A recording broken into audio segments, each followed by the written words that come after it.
Malayalam cinema this time around has delivered an original and unique adventure film. And after watching it, there can be no excuse that we cannot make such films. Because this film has proved it's not the limitation of the budget, but the limitation of the creativity. So let's talk. Hello guys, I'm Nona Prince and a happy Onam to all of you. I've got my gift because all the 3 Malayalam releases of the week are playing near me. So reviews for all of them will be coming soon. But today we're talking about A.R.M. Ajayante Randam Moshanam. Directed by Jithin Laal and written by Sujith NambiarThe. It is an epic action adventure film starring Tovino Thomas in 3 different roles, which was a given thing in the trailer itself. I feel like going into the film, you should know what you're getting into. Do not have the expectation of a traditional Malayalam film where it's more layered and nuanced and subtle. It's not that at all. This film has crazy slow-mo sequences, stylishly shot action, pumping BGM giving you high epic moments. And none of it comes at the cost of the narrative. And I was surprised how consistent that was. The story structure of the film is quite unique. It's not linear and maintains a very healthy mystery throughout. Now inherently we in India don't get adventure films, particularly with found treasure or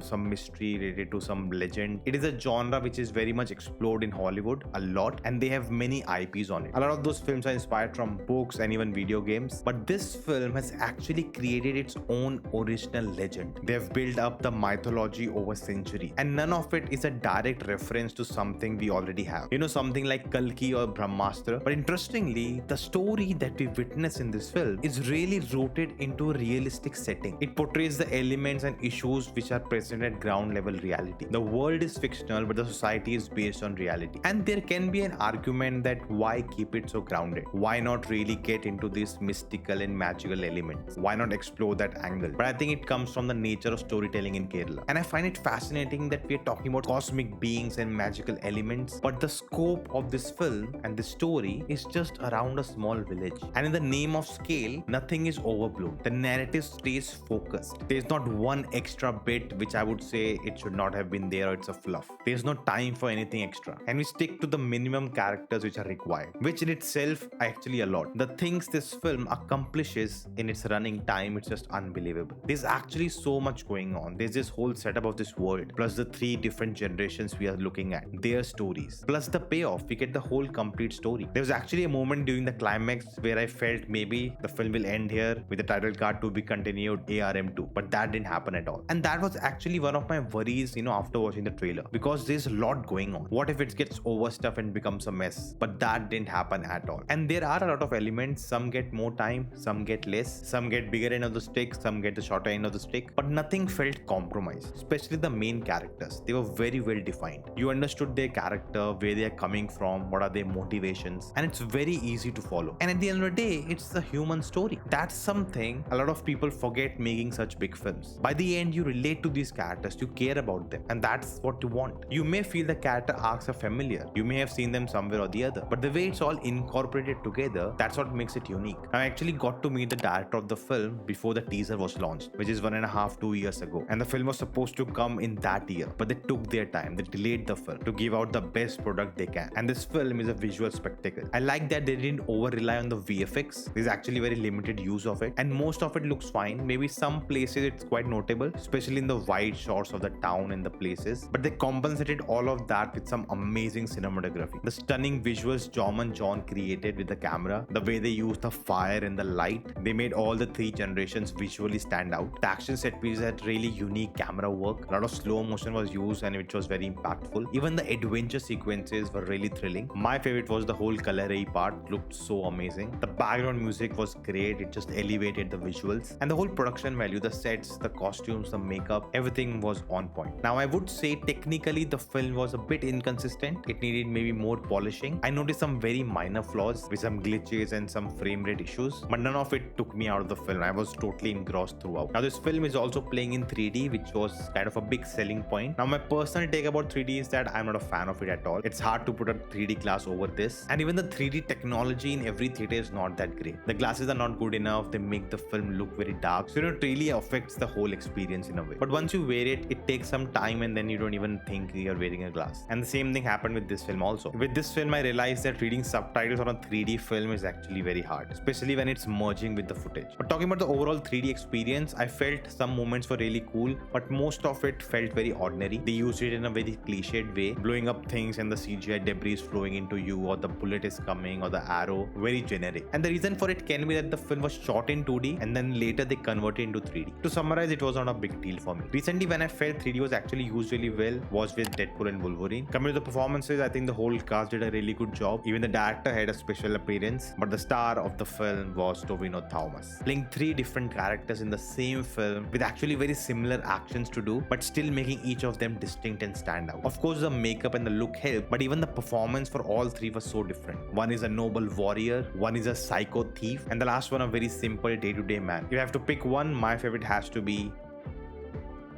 money in. See, the thing is, not everyone can pull off such a film. You need special skills, you need a lot of patience, and I think Jithin Laal has showed he can pull it off, and he is someone special. To make such a big spectacle with a lot of substance and consistency is not easy at all. And I cannot wait to see what's next coming from him, having seen some of the concepts and ideas he has for future. It's pretty exciting. This film is meant to be watched in theater, and you should definitely do that. And there are two other Malayalam films which I'll be watching and reviewing soon, and I've already been hearing great stuff about them. So you can say that Malayalam cinema is back on track. And in this video, I talked about the box office performance of Malayalam cinema this year. Check it out if you haven't. Let me know your thoughts in the comments below, and I will see you next time.